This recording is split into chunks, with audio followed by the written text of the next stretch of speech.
It is a bitterly cold, sub-zero night in Anchorage, Alaska. A homeless woman named Valerie sits shivering in the passenger seat of a black pickup truck. She's exhausted, hungry, and grateful that a charismatic driver has offered her the warmth of his vehicle and a hot meal. The man pulls into a convenience store and steps out into the freezing air. Left alone in the heated cab, Valerie spots a tiny memory card resting unguarded on the center console. Hoping she might be able to pawn it for a few dollars, she slips the square into her pocket. When the man returns, smiling, Valerie has no idea she's sitting inches away from a predator, and she doesn't realize she has just stolen his most dangerous secret. Days later, Valerie finds a device to read the stolen card. She plugs it in. A single digital folder appears. The title reads, "Homicide at Midtown Marriott." Assuming it must be a sick, twisted joke, she clicks play. Instantly, her blood runs cold. She is not watching a prank. She is watching the man from the black truck ending a terrified woman's life on a hotel room floor. Panicked that the monster might be hunting the streets for his missing drive, Valerie makes a brave, incredibly risky decision. She runs straight to the Anchorage police. At first, police are skeptical. They're used to strange walk-ins, but when investigators sit down and hit play, they are stunned into silence. The man on the tape isn't acting in a frenzy. He is entirely calm. He meticulously adjusts the camera, checks the lighting, and narrates the violence like a Hollywood director. At one point, he turns the camera toward himself, complaining that his own hand is getting tired. Then he utters a phrase that chills the detectives to the bone. "In my movies, everyone dies." It is a goldmine of evidence, but investigators immediately realize they have a terrifying problem. The killer is incredibly careful. He keeps the lens angled so his face is never visible. They can see his hands. They can see his dark clothing. They can see a distinct pair of shoes on his feet, but they cannot see his identity. They are hunting a faceless phantom, and without a name, he will kill again. A detective leans closer to the monitor. He ignores the visuals and focuses entirely on the audio. The killer is speaking with a thick, undeniable South African accent. The detective freezes. He knows that voice. Months earlier, he had a minor, unrelated encounter with a local man. His accent was so unique for Anchorage that it burned itself into his memory. The detective points at the screen. That's Brian Smith.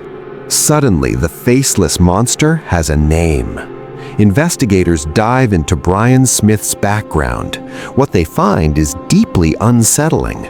Brian is not a drifter. He is a 48-year-old married man. He holds down a steady job and lives a quiet suburban life. But his digital footprint reveals a terrifying double life.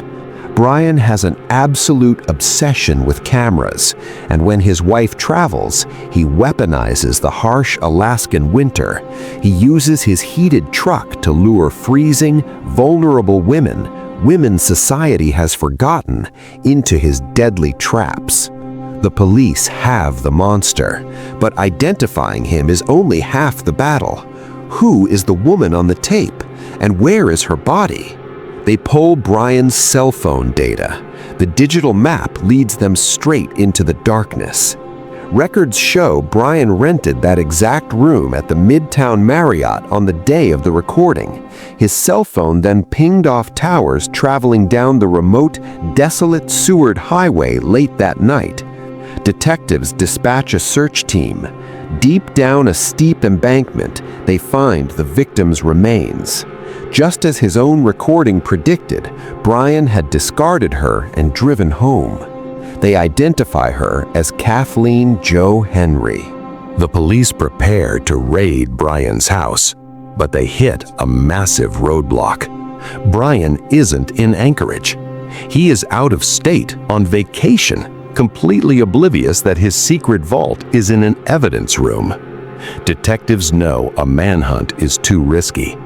If a neighbor texts him about police at his house, Brian could flee the country. So they set a silent, inescapable trap. They monitor his return flight. The second Brian steps off the plane, walking through the crowded Anchorage terminal, relaxed from his trip, plainclothes officers close in from all sides.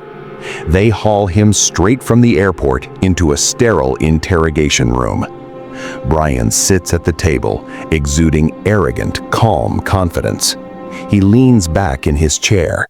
He believes he is the smartest man in the room. He assumes this is a foolish misunderstanding. When detectives ask him about Kathleen, he plays the victim. He denies everything. He spins a complex web of lies. "I'm a good guy," he insists. "I have a job. I have a wife. I don't know what you're talking about." The detectives let him talk. They let him dig his own grave. Then they slide a single photograph across the table. It is a screenshot from the video showing the interior of a black pickup truck. Brian stares at it. A bead of sweat forms on his forehead. He admits it looks like his vehicle, but argues that black trucks are common. It proves nothing. The detectives remain silent. They slide a second photograph across the table. This image is zoomed in. It clearly shows a distinct pair of shoes on the killer's feet during the attack. The detectives don't say a single word. They lower their eyes to the floor. Brian follows their gaze. He looks down at his own feet. He is wearing the exact same shoes. In a display of sheer, blinding narcissism, he wore the shoes from his own murder video to his police interrogation. The illusion of the brilliant mastermind shatters in an instant.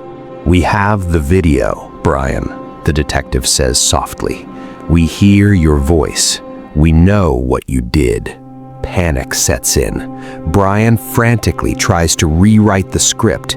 He claims he was drunk. He tells a bizarre, desperate story about finding a mannequin in his truck. But the detectives quote his own chilling words back to him. "In my movies, everyone dies." Brian falls silent. He realizes he is trapped. His own trophy has become his indictment. But his massive ego won't let the story end there. If he is going down, he wants the world to know how dark his secret life truly was. He looks up at the detectives. The panic is gone, replaced by a cold, empty stare. "You know," Brian whispers, "there is another one." The detectives brace themselves. Brian coldly confesses that his collection began long before Kathleen. In 2018, he picked up a woman named Veronica Abuchuk. When she refused to take a shower, Brian flew into a rage. He pulled out a pistol and shot her dead. With terrifying precision, he tells the police exactly where he dumped her body near an old power plant. He brags about how thoroughly he bleached his truck's carpet, proud of his perfect, undiscovered crime. Police rush to the location. They recover a human skull. It matches Veronica. Brian Smith hadn't just made one movie, he had been hunting in the shadows for years. In 2024, Brian Smith faced a jury. The courtroom sat in dead silence as the jury was forced to watch his footage. They heard his chilling narration. They listened to his cold, arrogant confession. The verdict was swift. Brian Smith was found guilty on all 14 charges. The judge, visibly repulsed by the evidence, sentenced him to 226 years in a maximum security prison. Brian Smith wanted to be the untouchable director of his own dark reality. He targeted homeless women because he believed they were disposable. He saw them as nothing more than props for his sick entertainment. He thought he was a mastermind who had committed the perfect crimes, but in the end, his downfall wasn't brought about by brilliant detective work. It happened because a monster forgot to lock his doors. He left his darkest secret unguarded for 5 minutes, and the very person he deemed worthless was the one who sealed his fate.